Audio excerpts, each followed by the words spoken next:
안녕하세요. 좋은 하루 보내세요. 저희 채널이 마음에 드셨다면 좋아요와 구독 부탁드려요. 여러분의 응원이 힘이 된답니다. 자, 이제 실화를 하나 들려드릴게요.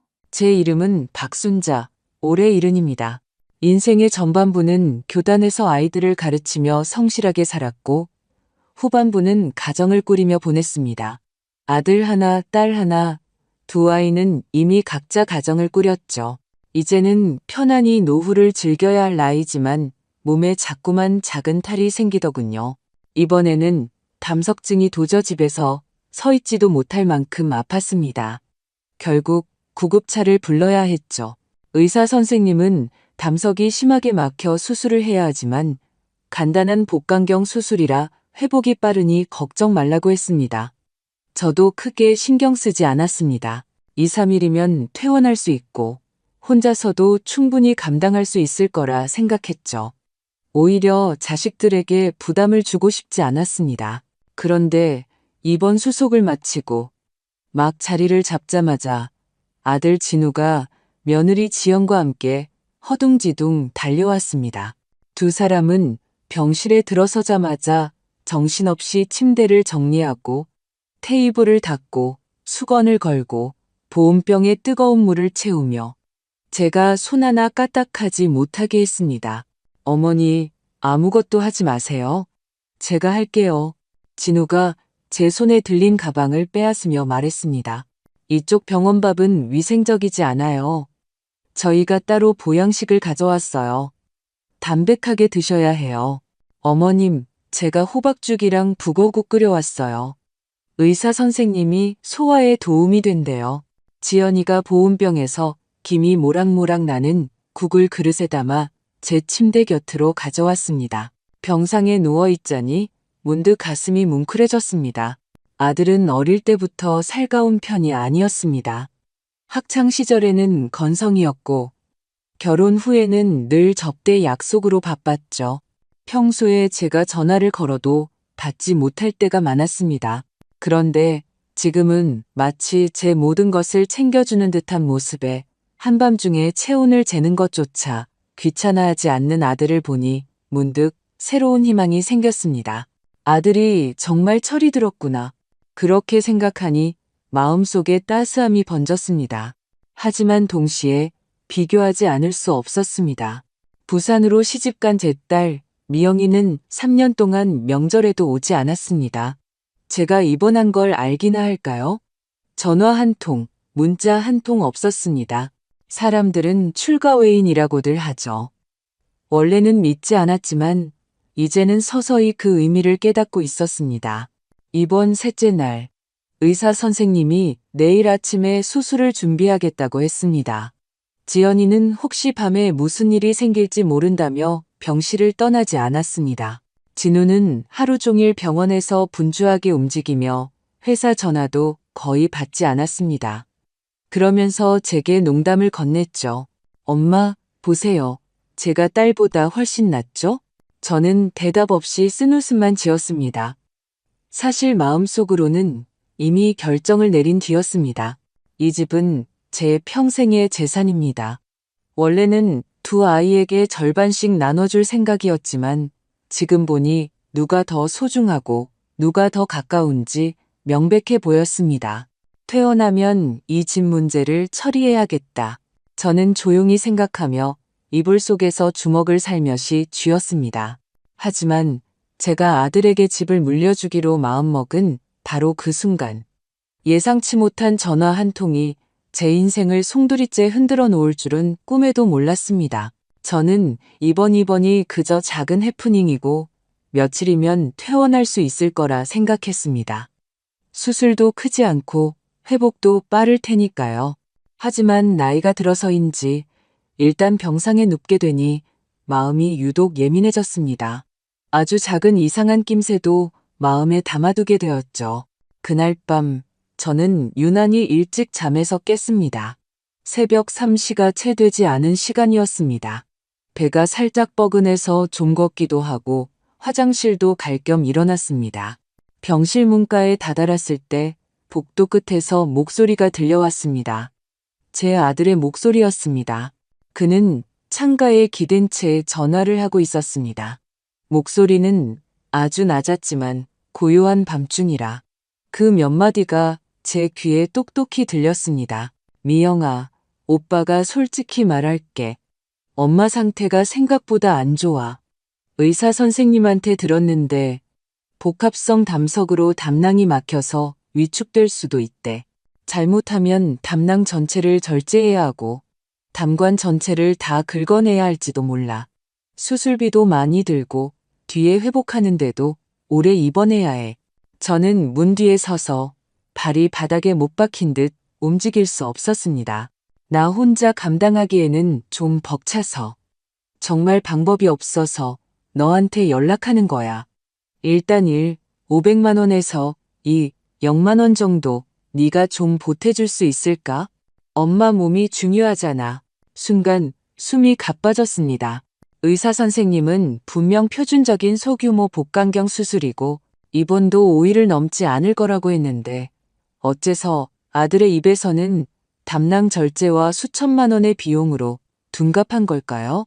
이어서 아들의 낮은 목소리가 다시 들렸습니다. 엄마한테는 말하지 마. 알면 더 걱정하실 거야. 그리고 엄마 성격에 네가 돈 내는 거 알면 자존심 상해하실 수도 있어. 그냥 나한테 바로 보내줘. 내가 알아서 할게. 심장이 차갑게 식어내렸습니다. 저는 더 이상 듣지 않고 조용히 침대로 돌아와 이불을 가슴까지 끌어당겼습니다. 마음속에 큰 돌덩이가 짓누르는 듯 뒤척이며 잠을 이룰 수 없었습니다. 1시간 후 진우가 살금살금 병실로 돌아왔습니다. 그는 낮은 목소리로 물었습니다. 엄마, 왜 깨어 계세요? 아프세요? 저는 눈을 감은 채 대답하지 않고 이미 잠든 척했습니다. 진우가 왜 동생에게 그런 말을 했는지 이해할 수 없었습니다. 의사가 제게 말하지 않은 무언가가 있었던 걸까요? 아니면 그가 저를 속이고 있는 걸까요? 밤새 잠 못 이루는 동안 머릿속에는 그가 통화하던 목소리와 그냥 나한테 바로 보내줘라는 말이 맴돌았습니다. 다음 날 아침 의사 선생님이 회진을 왔습니다. 제 정신이 맑아 보이는지 이렇게 말했습니다. 박순자 어머님, 내일 수술이니 너무 걱정 마세요. 시간 다 잡아놨습니다. 30분이면 끝나고 절개 부위도 작아서 회복이 빠를 겁니다. 2, 3일 정도만 경과를 지켜보면 됩니다. 저는 고개를 끄덕이며 억지 미소를 지었지만 마음은 칼로 베이는 듯 했습니다. 그 통화는 환청이 아니었습니다. 저는 문득 깨달았습니다. 제가 이 아들에 대해 너무 모르고 있었을지도 모른다는 것을요. 어쩌면 지난 며칠간의 지극한 보살핌이 진심이 아니라 제게 보여주기 위한 연기였을지도 모릅니다. 저는 입원 이후의 일들을 차근차근 되짚어보기 시작했습니다. 그는 제 앞에서 늘 딸의 흉을 봤습니다. 미영이는 멀리 시집가서 불효하고 돌아오지도 않는다고요. 그리고 몇 번이나 제게 집 상속 문제를 빨리 정리해서 나중에 분란이 없게 해야 한다고 말했습니다. 저는 그가 저를 위해 하는 말이라고 생각했습니다. 하지만 지금 와서 생각해보니 어쩌면 그는 계속해서 판을 짜고 있었던 것일지도 모릅니다. 저는 조금 불안해졌습니다. 미영이는 제가 정말 잘 지내고 있다는 걸 알까요? 제가 돈을 보내라고 강요하지 않았다는 걸 알까요? 그 아이는 혹시 제가 차갑고 이기적인 어머니라고 계속 오해하고 있는 건 아닐까요? 그날 정오, 저는 휴대폰을 꺼내 한참을 뒤져 딸의 번호를 찾았습니다. 손가락이 통화 버튼 위에서 30초쯤 망설이다가 마침내 눌렀습니다. 전화벨이 2번 울리고 연결되었습니다. 저는 심호흡을 하고 말했습니다. 여보세요. 미영이니? 엄마다. 저편에서는 한참 동안 침묵이 흘렀고 이내 차가운 대답이 돌아왔습니다. 저한테 전화하신 거 또 돈 때문이에요? 그 순간 저는 침대에서 얼음 동굴로 떨어지는 것 같았습니다. 손이 떨려 휴대폰을 놓칠 뻔했습니다. 미영아, 엄마다. 저는 목에 돌이 걸린 것처럼 낮은 목소리로 말했습니다. 아무 일 없어. 그냥 갑자기 내 목소리가 듣고 싶어서. 저편은 몇 초간 침묵하다가 다시 물었습니다. 정말 아무 일 없으세요? 그의 말투는 여전히 딱딱했고 마치 제가 다음 순간에 어떤 요구를 할지 방어하는 듯 했습니다. 저는 쓴웃음을 지으며 말했습니다. 응, 아무 일 없어. 그냥 담석증 때문에 작은 수술하는 거야. 의사 선생님이 아주 간단한 거라고 했어. 그는 하고 짧게 대답하고는 더 이상 말을 잇지 않았습니다.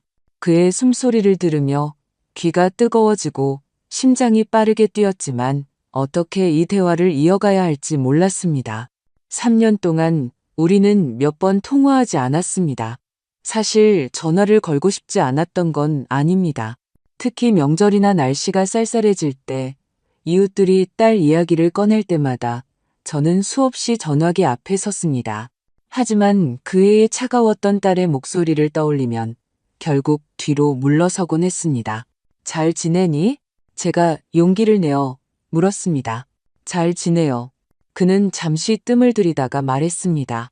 오빠 통해서 전달하셨잖아요. 시집 갔으면 내 가정이나 잘 챙기고 이제 엄마는 신경 쓰지 말라고. 가슴이 철렁했습니다. 내가? 오빠가 그렇게 말했니? 그의 말투가 짜증스럽게 변하기 시작했습니다. 제가 엄마를 외면하고 싶은 게 아니에요. 도대체 뭘 원하시는지 모르겠어요. 전화할 때마다 엄마 몸이 안 좋다, 돈이 급하다 하시니까 그럴 때마다 제가 밤에 잠을 못 자요. 저는 입을 벌렸지만 아무 말도 할 수 없었습니다. 그가 말하는 매번에 대해 저는 전혀 아는 바가 없었습니다. 저는 단 한 푼도 달라고 한 적이 없었습니다. 심지어 딸이 잘 지내는지 이야기할 때마다 저는 그저 네가 행복하면 엄마는 만족한다고 말했습니다. 하지만 이런 말들을 그는 전혀 듣지 못했던 겁니다. 미영아, 저는 목소리를 애써 가다듬었습니다. 혹시 지난 몇 년간 오빠가 너한테 도와달라고 한 적이 있니? 저편은 한참 동안 침묵하더니 마침내 차갑게 대답했습니다. 물어보실 게 있으면 그냥 직접 물어보세요. 저는 눈을 감으며 말했습니다. 내 오빠가 내가 아주 위중하다고 말했다는데 매번 그가 너한테 그렇게 전했니? 엄마가 시키신 거 아니었어요? 그가 반문했습니다. 그 목소리에는 약간의 의심이 섞여 있었습니다.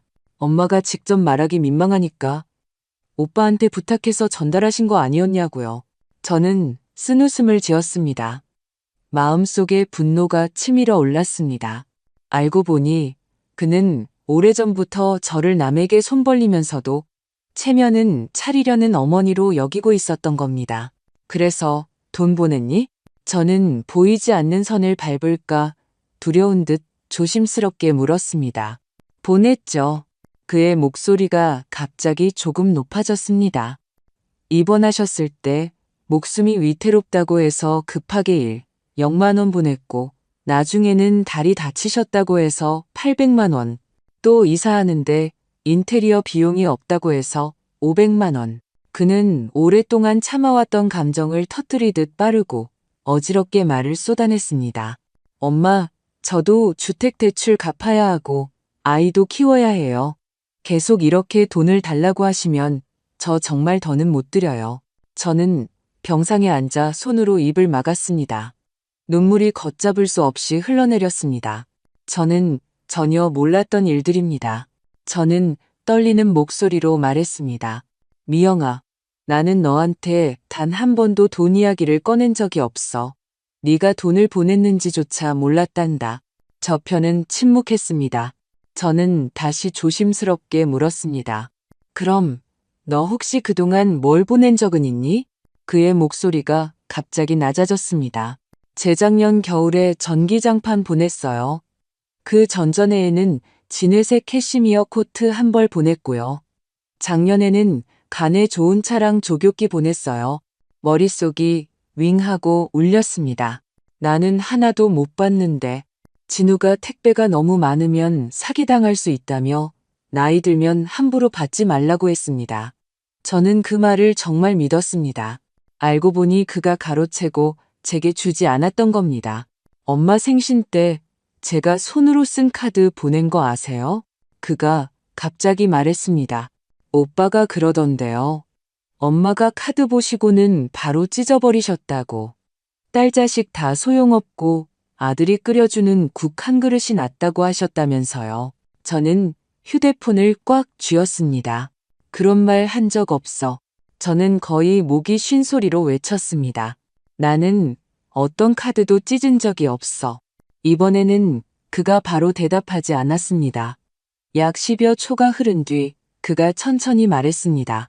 그럼 제가 보낸 카드들은요? 저는 눈을 감았습니다. 눈물이 눈꺼풀을 비집고 흘러나왔습니다. 저는 쉰 목소리로 대답했습니다. 나는 한 번도 본 적이 없단다. 양쪽 모두 침묵에 잠겼습니다. 그의 희미한 숨소리를 들으며 저는 마치 그가 베란다에 서서 입술을 깨물고 멍하니 있는 모습을 보는 것 같았습니다. 엄마, 그가 갑자기 부드럽게 불렀다가 이내 그 말을 거두려는 듯 망설였습니다. 아니다, 말하지 않을게. 아니, 말해봐. 엄마 들을게. 제가 즉시 대답했습니다. 혹시 제가 예전에 고향집에 한 번 들렀던 거 기억하세요? 그가 갑자기 물었습니다. 저는 잠시 생각에 잠겼습니다. 그때 제가 연차 내고 엄마 보러 잠깐 들렀어요. 미리 말 안 하고 깜짝 놀라게 해드리려고요. 그의 목소리는 평온했지만 약간의 서운함이 묻어났습니다. 그런데 오빠가 문을 열어주면서 엄마가 주무시고 계시다고 보고 싶지 않다고 했어요. 순간 가슴에 큰 충격을 받아 아무 말도 할 수 없었습니다. 저는 다투지도 더 묻지도 않고 그냥 선물만 문 앞에 두고 갔어요. 그는 그날 이후로 생각했다고 했습니다. 내가 정말 불필요한 존재인가 보다. 머리가 띵하고 눈가가 붉어졌습니다. 알고 보니 제가 그렇게나 많은 것을 놓치고 있었던 겁니다. 딸이 집에 오지 않은 것이 아니라 왔다가 가로막혔던 것입니다. 딸이 불효한 것이 아니라 우리 사이를 누군가가 거짓말로 가로막고 있었던 것입니다. 그런데 저는 바보같이 그 말을 믿었습니다. 미영아, 제 목소리는 목구멍 깊은 곳에서 쥐어짜내는 듯 했습니다.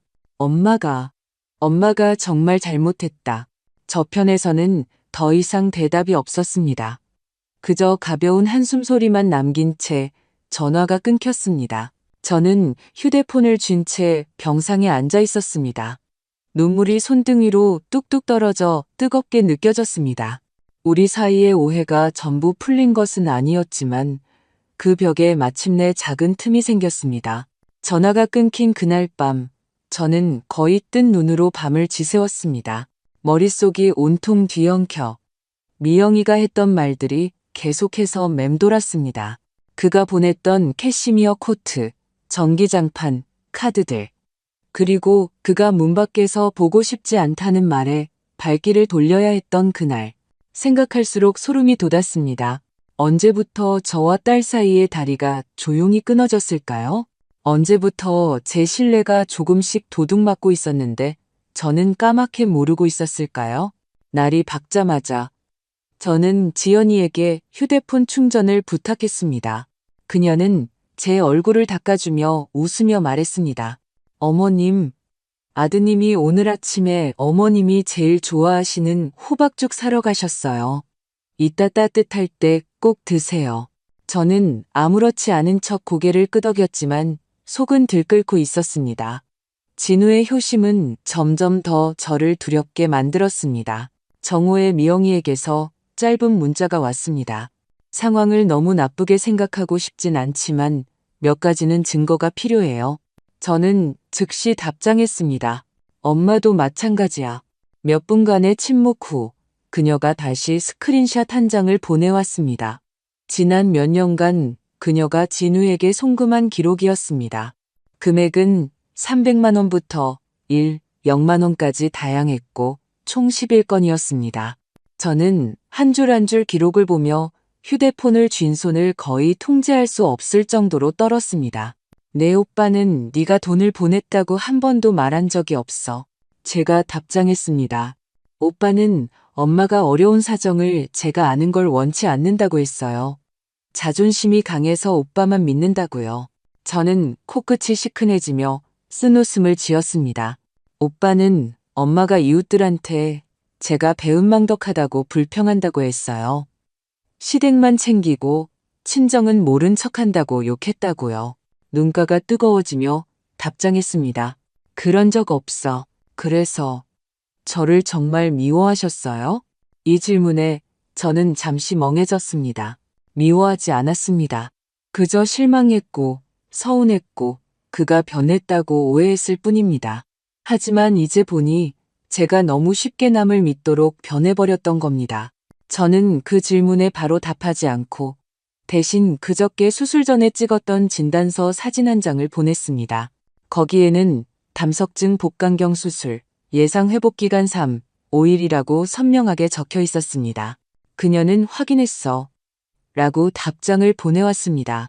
그날 오후 의사 선생님이 회진을 와서 회복이 좋으니 내일 아침에 퇴원해도 좋다고 했습니다. 저는 고개를 끄덕이며 감사 인사를 했습니다. 진우는 조금 놀란 표정이었습니다. 아니, 한두 주 입원해야 한다고 하지 않으셨어요? 수술이 깔끔하게 잘 됐고 염증도 없어요. 어머님 회복력이 좋으셔서 집에 가셔서 푹 쉬시고 음식 조절만 잘하시면 됩니다. 의사 선생님이 말했습니다. 저는 진우의 미소가 눈에 띄게 몇 초간 굳었다가 이내 자연스럽게 돌아오는 것을 보았습니다. 아이고, 그거 정말 잘 됐네요. 엄마는 집이 제일 편하죠. 그는 의사 선생님의 손을 잡고 감사 인사를 하며 과일을 건넸습니다.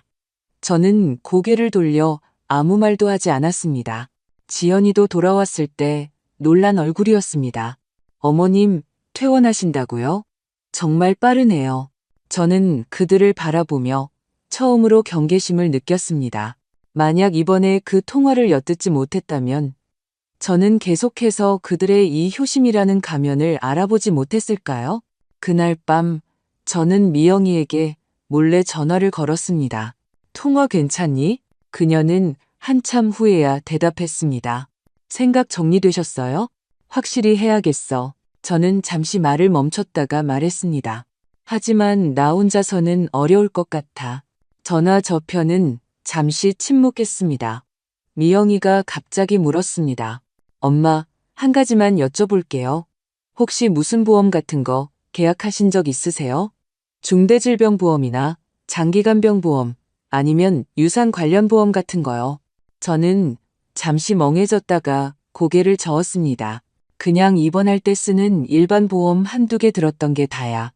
그것도 아주 오래전에 내 아빠 살아있을 때 든 거고 그 후로는 따로 뭘 하진 않았어. 그럼 수익자가 누구로 되어 있는지 기억하세요? 저는 바로 대답할 수 없었습니다.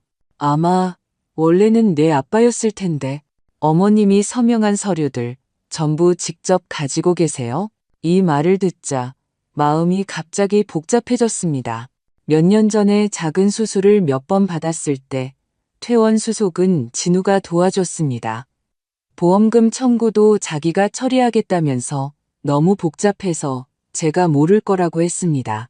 그래서 저는 그냥 도장을 찍고 서명을 해줬습니다. 말을 할수록 자신이 없어지고 목소리도 작아졌습니다. 엄마, 혹시 오빠가 엄마 신분증 복사해 간 적 있어요? 엄마 명의로 신탁 신청한 적은요? 오빠가 처리했다는 서류사본 보신 적 있으세요? 저는 입을 벌렸지만 하나도 대답할 수 없다는 것을 깨달았습니다. 그녀가 차분하게 말했습니다. 내일 아침에 바로 구청이나 생명보험협회에 가서 어머님 명의로 된 보험계약 내역을 전부 신청해서 확인해 보세요. 모든 보험의 수익자, 신청 시기, 대리인 명의까지 전부요. 저는 침을 꿀꺽 삼켰습니다. 네가 의심하는 건 오빠가 그랬다고 단정할 순 없어요. 하지만 안 그랬다고 장담할 수도 없어요. 그녀의 목소리는 낮고 침착했습니다. 엄마, 기억하셔야 해요. 어떤 효도는 엄마에게 보여주기 위한 연기일 수 있다는 걸요. 저는 고개를 끄덕였습니다. 그 순간 저는 더 이상 슬프기만 한 것이 아니었습니다. 처음으로 내가 함정에 빠졌구나라는 느낌이 들었습니다. 어쩌면 미영이의 말이 맞을지도 모른다고 믿기 시작했습니다. 우리 사이가 점점 멀어진 것이 아니라 누군가가 조용히 우리를 밀어내고 있었던 것입니다. 저는 병실에 놓인 정성스럽게 준비된 과일 바구니, 보온병, 그리고 몸을 닦는 수건들을 바라보았습니다. 갑자기 오싹한 기분이 들었습니다. 만약 이 모든 것이 오랫동안 준비된 연극이라면 저는 반드시 그 가면을 벗겨내야만 합니다. 다음 날 아침, 저는 아래층에서 피를 뽑아야 한다고 거짓말을 하고 지팡이를 짚은 채 몰래 병원을 빠져나와 보험 서비스 센터로 갔습니다. 직원이 제 자료를 조회했을 때 저는 온몸이 굳어버렸습니다. 제 명의로 3년 전에 갑자기 중대질병보험 하나가 추가되어 있었습니다. 서명은 제 것이었고 수익자는 김진우였습니다. 그날이 기억났습니다. 무릎 재활 치료를 받을 때 진우가 건강보험 자료를 갱신해야 한다며 저를 데리고 갔었습니다. 그날 저는 재활기구 위에서 비틀거리며 몇 장의 서류에 서명했습니다. 전혀 자세히 보지 않았습니다. 게다가 작년에는 제가 유언대용 신탁 계약서에도 서명한 것으로 되어 있었습니다. 수익자는 역시 그였습니다. 저는 전혀 기억이 없었습니다. 그 순간 제 세상의 절반이 무너져 내렸습니다. 아들이 왜 제게 이렇게까지 했는지 알 수 없었습니다. 제가 아는 것은 더 이상 지체하면 늦는다는 것뿐이었습니다. 저는 그 복사본들을 들고 병실로 돌아와 즉시 미영이에게 전화를 걸었습니다. 목소리가 떨렸습니다. 확인했어. 전화 저편은 몇 초간 침묵하다가 낮은 목소리로 말했습니다. 엄마, 이제 우리가 같이 저 가면을 벗겨낼 차례예요. 저는 그 보험 서류 복사본들을 들고 병실로 돌아왔습니다. 마음속에 큰 돌덩이가 짓누르는 듯 했습니다. 3년 전에 중대질병보험, 2년 전에 유언대용 신탁. 모든 서류 위에는 제 서명이 있었지만 단 하나도 제가 내용을 제대로 보고 서명한 것이 없었습니다. 저는 서명한 기억이 없었지만 그 시기에 진우가 유독 제게 잘해주었던 것은 똑똑히 기억했습니다. 저를 데리고 병원에 가고 약을 타다 주며 무슨 지원금 처리를 해야 하니 서명이 필요하다고 했습니다. 당시 저는 감동해서 어쩔 줄 몰랐지 그가 판을 짜고 있을 거라고는 상상도 못했습니다. 미영이의 전화가 곧 걸려왔습니다. 제 목소리를 듣자마자 그녀는 제가 울고 있다는 것을 알아차렸습니다. 엄마, 일단 진정하세요. 흥분하면 안 돼요. 그녀의 목소리는 유난히 침착했습니다. 이제 우리가 오빠 스스로 함정에 빠지게 만들어야 해요. 내가 어떻게 해야 하니? 제 목소리가 떨렸습니다. 제가 말하는 대로 연기하세요. 아무것도 모르는 척, 그리고 절대 비난하지 마세요. 그녀는 잠시 멈췄다가 말했습니다. 먼저 화두를 던지세요. 엄마가 정말로 재산을 오빠에게 물려줄 것처럼 믿게 만드는 거예요. 가슴이 아팠습니다. 엄마, 이상하지 않으세요? 오빠는 제가 돌아오는 걸 그렇게 두려워하고 우리가 만나는 걸 무서워했어요. 어쩌면 우리가 서로 대화를 맞춰서 진실을 알아낼까봐 그랬을 거예요. 그녀의 말이 맞았습니다. 예전에는 이해하지 못했습니다. 왜 오빠가 항상 동생이랑 연락하지 마세요. 걔 성격이 강해서 말이 안 통해요. 라고 했는지, 또 어머니는 이제 연세도 있으니 조용히 지내셔야죠. 걔 잔소리 듣고 스트레스 받지 마시고요. 라고 했는지, 이제야 알았습니다. 그는 제가 다른 사람의 목소리를 듣는 것 자체를 원하지 않았던 겁니다. 그날 밤 저는 미영이의 각본대로 움직이기 시작했습니다. 진우가 죽 한 그릇을 들고 들어왔을 때 저는 기분이 좋은 척 웃으며 말했습니다. 의사 선생님이 내일 퇴원해도 된대. 생각해보니 네가 나를 가장 살갑게 챙겨주니 퇴원하면 우리 집 문제를 정리해야겠다. 그는 잠시 흠칫하더니 눈에 억누를 수 없는 희색이 스쳐 지나갔습니다. 정말요? 그는 서둘러 죽을 내려놓았습니다. 엄마, 걱정 마세요. 제가 절대 엄마를 소홀히 대하지 않을 거예요. 노후 준비는 제가 다 알아서 해드릴게요. 저는 고개를 끄덕이며 그의 손을 잡았습니다. 엄마 평생에 네가 제일 살가웠어. 미영이는 이제 우리 집이랑 별 상관없는 애나 마찬가지지. 그는 입이 귀에 걸릴 듯 웃었습니다. 엄마, 드디어 마음 정하셨네요. 저는 그의 눈에 어린 기쁨을 보며 마음이 한없이 가라앉았습니다. 다음 날 퇴원할 때 그는 일부러 휴가를 내고 저를 데리러 왔습니다. 병원 로비에서는 휠체어를 밀며 분주하게 움직여 누가 봐도 효자의 모습을 연출했습니다. 집에 돌아오자마자 그는 예전의 서류 뭉치들을 꺼내기 시작했습니다. 제 보험을 다시 정리해 주겠다면서 겸사겸사 진명의 이전 절차도 진행하자고 했습니다. 저는 그 서류들을 쳐다보며 치밀어 오르는 분노를 억누르고 망설이는 척 말했습니다. 이런 건 내가 잘 모르는데 좀 천천히 하는 게 어떻겠니? 그의 말투가 갑자기 다급해졌습니다. 엄마, 약속하셨잖아요.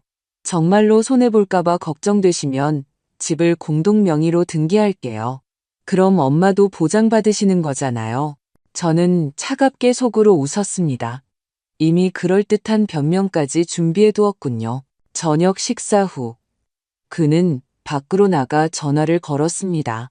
미영이에게 마지막 수술비 이체권을 확인한다고 했습니다. 저는 부엌 모퉁이로 가서 숨을 죽이고 엿들었습니다. 엄마가 연세가 드셔서 감정 기복이 심해. 네가 괜히 와서 판 깨지 마. 엄마가 너 한번 밉보이면 집 문제 물 건너갈 수도 있어. 네가 정말 효녀라면 그냥 엄마가 순순히 나한테 명예 넘겨주도록 가만히 있어. 우리 남매지간인데 나중에 내가 너한테 손해보게 하겠어? 가슴에 격통이 몰아쳤습니다. 그는 제가 힘들어할까봐 걱정한 게 아니었습니다. 제가 진실을 알게 될까봐 두려웠던 것입니다. 그는 미영이가 돌아오는 걸 원치 않았던 것이 아니라 그녀가 돌아오면 모든 것이 들통날까봐 겁냈던 것입니다. 저는 방으로 돌아와 이를 악물고 휴대폰의 녹음 기능을 켰습니다. 그리고 침대 옆 협탁에 숨겨두었습니다. 방금 그 통화는 제가 엿들은 걸 그가 모릅니다. 하지만 앞으로 그가 더 노골적으로 나올지 장담할 수 없었습니다. 미영이의 말이 맞았습니다. 지금 그가 가면을 쓰고 있는 이유는 제가 아직 그를 믿고 있다고 생각하기 때문입니다. 그가 집을 손에 넣는 순간 그는 즉시 돌변할지도 모릅니다. 아니나 다를까 셋째 날 정오에 그는 위임장 한 부를 가져왔습니다. 먼저 서명을 해서 절차를 진행하면 시간을 절약할 수 있다고 했습니다. 엄마, 여기 서명하세요. 제가 대신 서류 처리해 드릴 테니 엄마는 힘들게 왔다 갔다 할 필요 없어요. 저는 그 종이를 뚫어지게 쳐다봤습니다. 서명란에는 이미 제 이름이 인쇄되어 있었습니다. 그가 제 손에 펜을 쥐어주었을 때 손이 떨려 하마터면 바닥에 떨어뜨릴 뻔했습니다. 왜요? 저 못 믿으세요? 그의 안색이 조금 변했습니다. 저는 고개를 저으며 미소를 지었습니다. 아니, 엄마는 널 믿지. 저는 결국 서명했습니다. 하지만 진짜 위임장이 아니었습니다. 제가 몰래 바꿔치기한 빈 종이었습니다.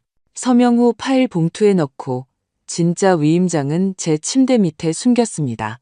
그 순간 제 마음은 완전히 차가워졌습니다. 그는 이제 조금의 위장도 하려 하지 않았습니다. 심지어 제가 퇴원하고 며칠이라도 기력을 회복할 때까지 기다려주지도 않았습니다.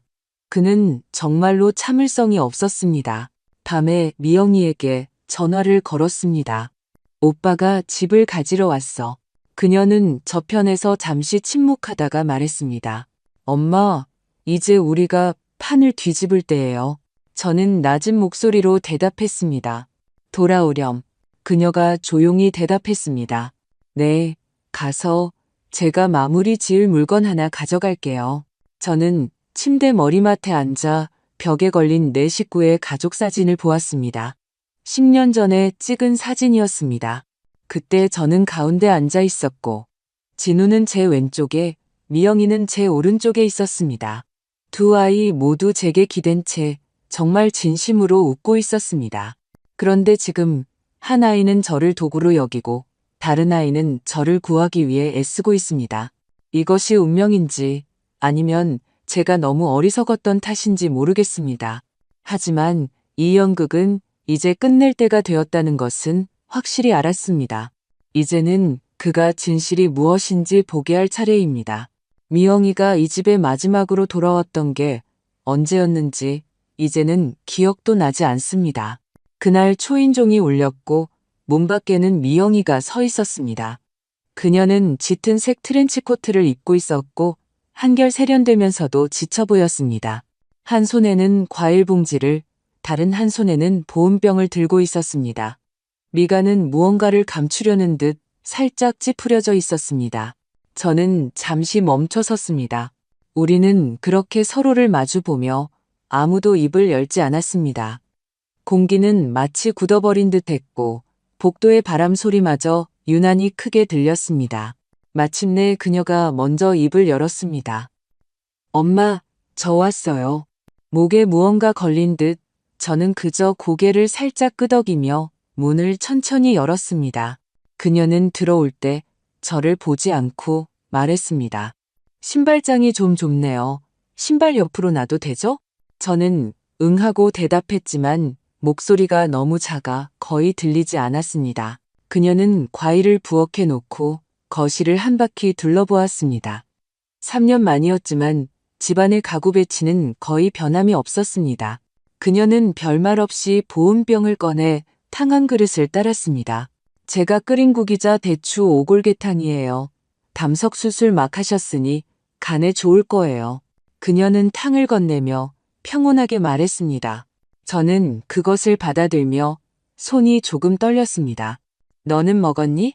KTX에서 도시락 먹었어요. 그녀는 맞은편에 앉아 두 손을 무릎 위에 놓고 등을 곧게 폈습니다. 우리 사이에는 식탁 하나와 그리고 3년간의 침묵이 놓여 있었습니다.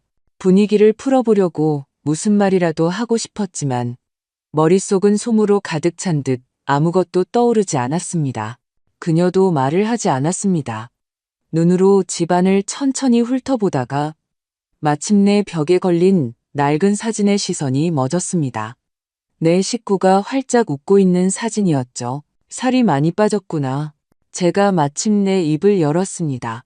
그녀는 고개를 돌려 저를 보며 옅게 미소 지었습니다. 엄마도 조금 늙으셨네요. 머리가 하얗게 다 새셨어요. 가슴이 철렁했지만 그저 고개를 끄덕일 수밖에 없었습니다. 그렇지, 사람은 금방 늙어. 그녀는 고개를 숙여 차를 한 모금 마셨고 다시 침묵이 흘렀습니다. 저는 그녀가 저를 원망하는 건지 아니면 제가 먼저 말을 꺼내길 기다리는 건지 확신할 수 없었습니다. 저도 그녀에게 저를 원망하냐고 묻고 싶었지만 나를 원망하니? 라는 그 말이 도저히 입 밖으로 나오지 않았습니다. 식사 후 그녀는 제가 설거지를 하고 집을 정리하는 것을 도왔습니다. 동작은 능숙했지만 조심스러웠습니다. 그릇이 타일에 부딪혀 작은 소리가 나자 그녀는 즉시 저를 돌아보았습니다. 마치 제가 꾸짖을까봐 두려워하는 듯 했습니다. 마음이 너무 아파서 저는 애써 웃으며 말했습니다. 너 어릴 때는 설거지할 때 이것보다 소리 훨씬 컸어. 그녀도 웃었습니다. 어릴 때는 엄마가 안 무서웠으니까요. 우리는 서로를 바라보다가 다시 조용히 고개를 숙였습니다. 밤에 그녀는 저와 함께 자고 싶다고 했습니다. 저는 고개를 끄덕였습니다. 비어있던 작은 방을 정리해 주었지만 그녀는 말했습니다. 엄마 옆에서 잘게요. 밤에 무슨 일 있으면 제가 바로 알 수 있잖아요. 그녀는 제 오른쪽, 두 뼘도 안 되는 거리에 누웠습니다. 하지만 우리 사이에는 보이지 않는 투명한 벽이 있는 것 같았습니다. 가깝지만 서먹했습니다. 그녀는 눕자마자 잠들지 않고 계속 휴대폰을 만졌습니다. 화면의 빛이 그녀의 얼굴을 비췄고 저는 그녀의 눈가에 어린 잔주름과 조금 갸름해진 턱, 그리고 희미한 초췌함을 보았습니다. 지난 몇 년간 제가 마침내 용기를 냈습니다. 잘 지냈니? 그녀는 천장을 바라보며 바로 대답하지 않았습니다. 그냥 그랬어요. 그녀는 잠시 뜸을 들이다가 말했습니다. 애 키우고 일하고 시부모님이랑 맞춰가면서요. 엄마가 도움이 못 돼서 미안하다. 제가 낮은 목소리로 말했습니다. 그녀는 고개를 돌려 저를 보았습니다. 정말 엄마가 저를 돕지 못했다고 생각하세요? 심장이 쿵 하고 내려앉았습니다. 그녀는 저를 바라보았습니다. 눈에는 분노가 없었지만 약간의 피로감이 서려 있었습니다. 엄마, 제가 옛날 이야기 꺼내려는 게 아니에요. 그냥 말하고 싶었어요. 그 3년 동안 엄마가 단 한 글자라도 답장해 주셨다면 제가 스스로를 이방인이라고 생각하지 않았을 거예요. 저는 고개를 돌렸습니다. 코끝이 시큰해졌습니다. 나도 네 오빠 말에 속아서 네가 정말 나를 더 이상 보고 싶어 하지 않는 줄 알았어. 그럼 왜 전화 한 통해서 물어보지 않으셨어요? 그애, 네가 전화로 내 얘기 들을 시간 없다고 했잖아. 제 목소리가 쉬었습니다. 그 후로는 다시 전화할 용기가 안 났어. 그녀는 눈을 감고 숨을 깊게 들이마셨습니다. 그날 제가 병원에서 열나는 애 돌보느라 정신이 없었어요. 엄마 얘기를 듣기 싫었던 게 아니라 정말 그럴 여유가 없었어요. 그녀의 목소리가 약간 잠겼습니다. 저는 그녀를 바라보며 미안하다는 말을 100번이라도 하고 싶었지만 단 한마디도 온전히 꺼낼 수 없었습니다. 그녀는 손을 뻗어 제 이불을 끌어당겨 주었고 다시 부드럽게 웃었습니다. 우리 둘 다 오해하는 데는 선수라니까. 저는 참지 못하고 손을 내밀어 그녀의 손을 잡았습니다. 그녀는 잠시 멈칫하더니 제 손을 마주 잡아주었습니다. 그 순간 저는 울지 않았습니다. 그저 마음 한구석이 탁 트이는 기분이었습니다. 밤이 깊어 그녀는 옆으로 누워 잠이 들었습니다. 저는 그녀의 고른 숨소리를 들으며 문득 마음이 아주 편안해지는 것을 느꼈습니다. 어떤 가족 관계는 이런 것 같습니다. 아무리 서먹해지고 오해가 쌓여도 일단 다시 손을 잡으면 쉽게 놓지 않는다는 것을요.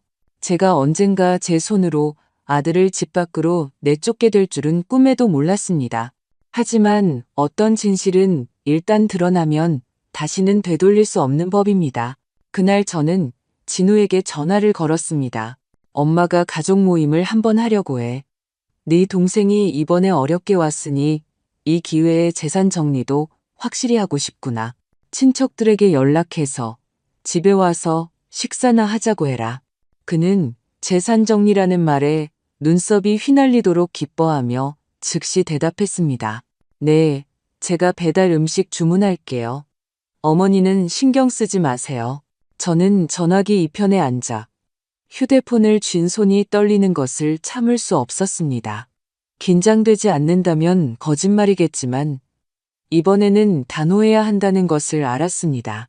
제 평생 누구에게도 모질게 굴어본 적이 없지만 지금은 예외였습니다. 그날 저녁 친척들이 속속 도착했습니다. 집안은 마치 명절처럼 시끌벅적했습니다. 진우는 자진해서 주최자 역할을 맡아 사람들에게 집을 구경시켜주며 몇몇 사촌 형들 귀에 대고 속삭였습니다. 엄마가 이 집 곧 나한테 넘겨주실 거야.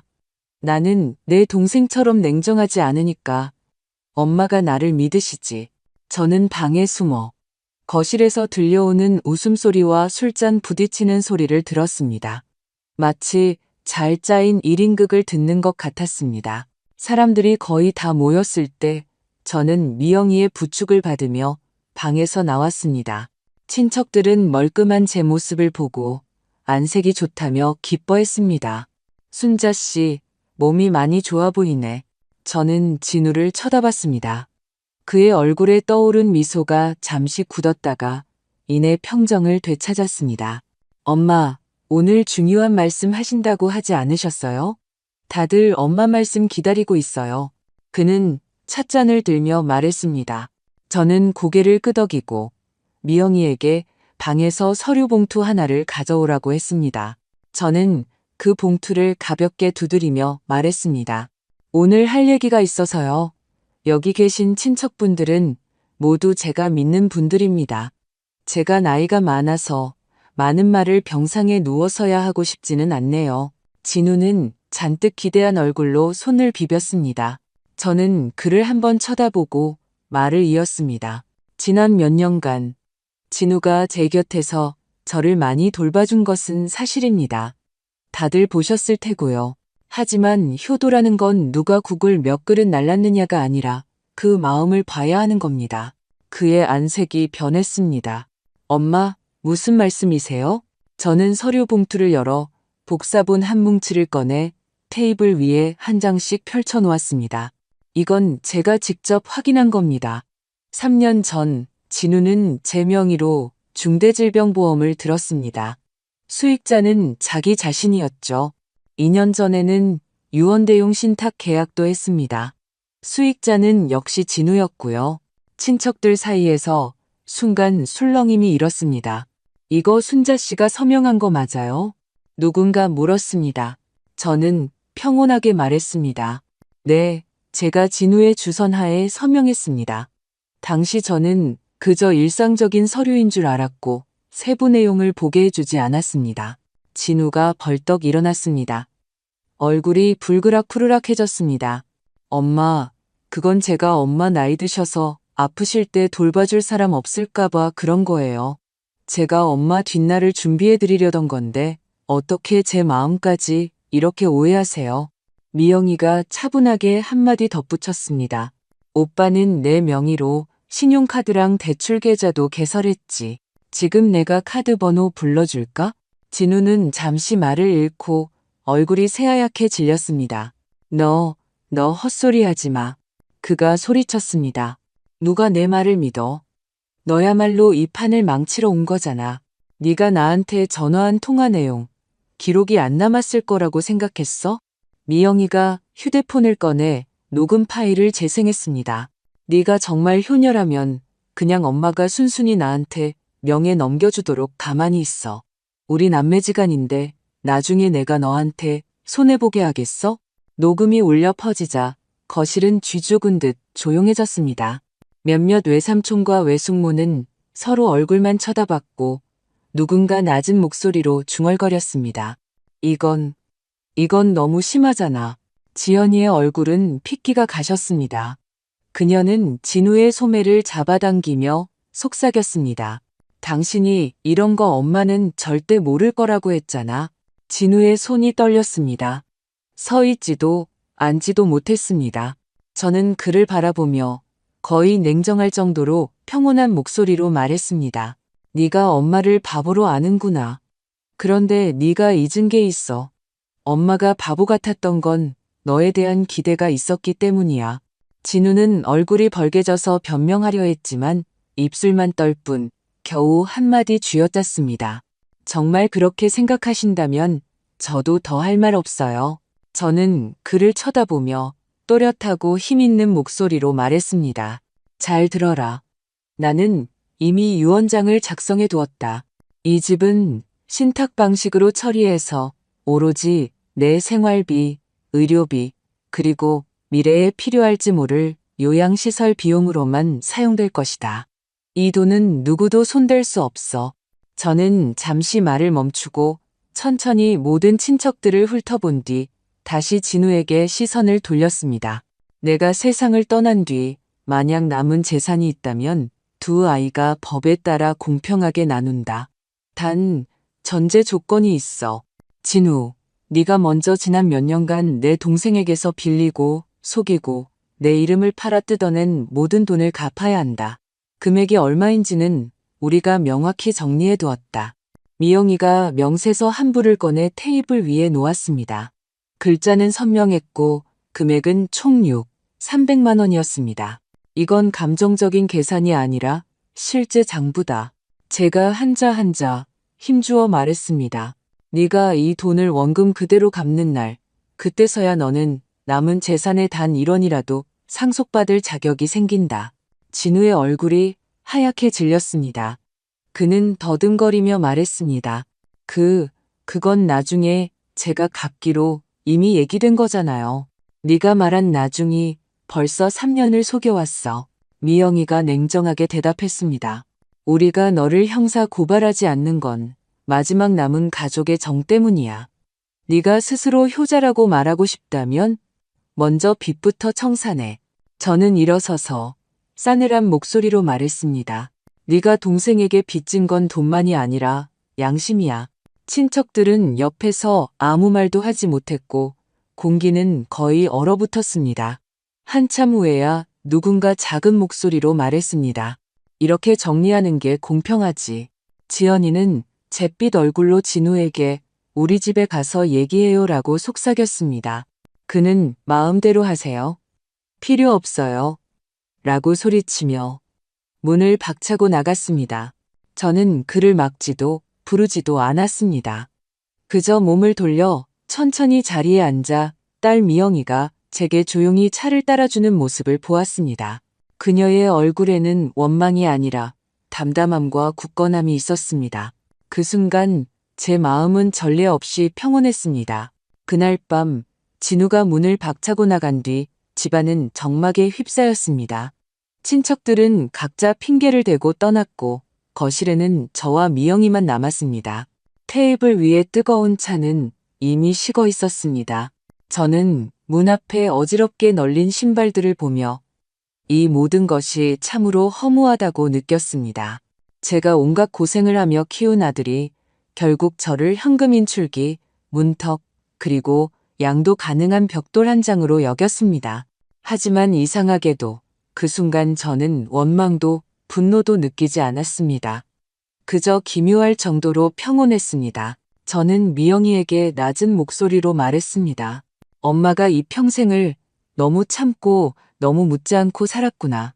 그녀는 저를 한번 쳐다보고는 아무 말도 하지 않았습니다. 저는 말을 이었습니다. 네가 멀리 시집갔을 때 엄마는 마음이 아팠지만 아무렇지 않은 척 대범하게 굴었지. 네가 3년 동안 전화 한 통 없을 때도 엄마는 먼저 연락하지 않았어. 사실은 보고 싶지 않았던 게 아니라 네가 나를 귀찮아할까봐 두려웠단다. 내 오빠가 네가 변했다고 하니 나는 그 말을 믿어버렸지.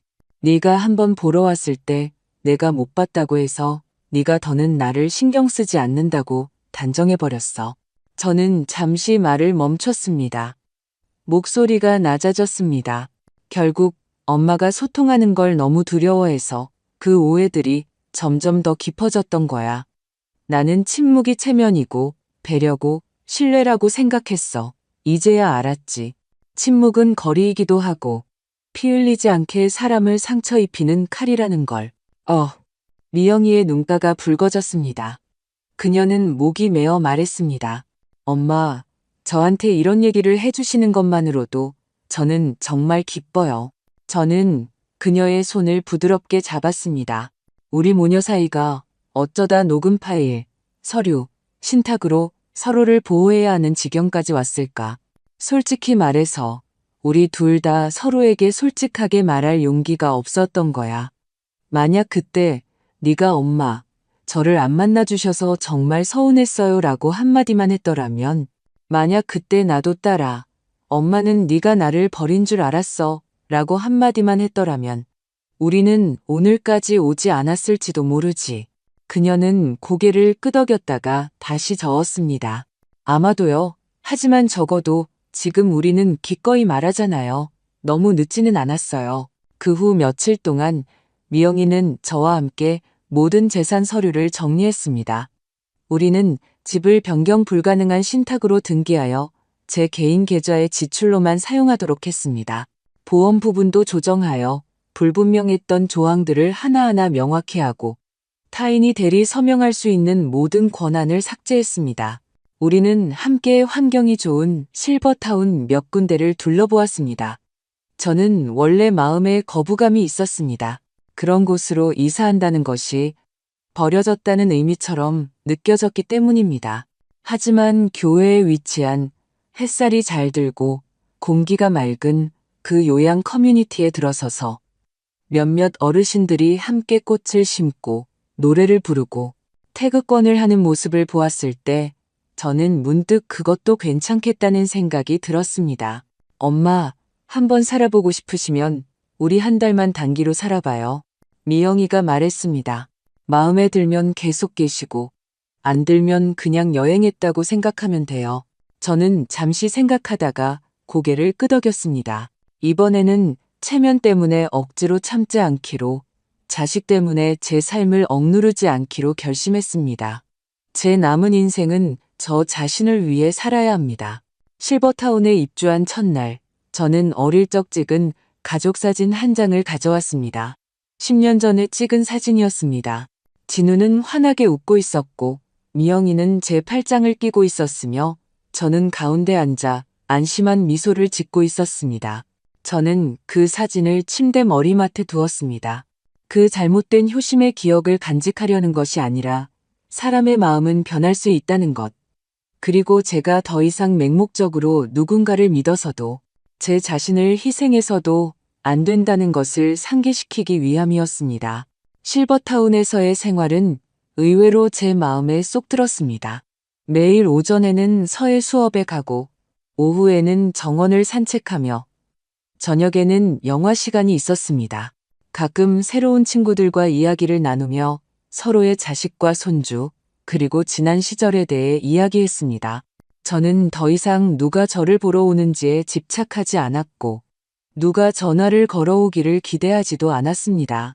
그저 제 하루하루를 충실히 보냈습니다. 미영이는 외손자를 데리고 와서 함께 식사를 하곤 했습니다. 때로는 정원에 앉아 사과를 깎아주며 저와 잠시 이야기를 나눴습니다. 그녀는 더 이상 사실 저는 너무 억울했어요 라고 말하지 않았고, 저도 내가 그때는 정말 어리석었지라고 말하지 않았습니다.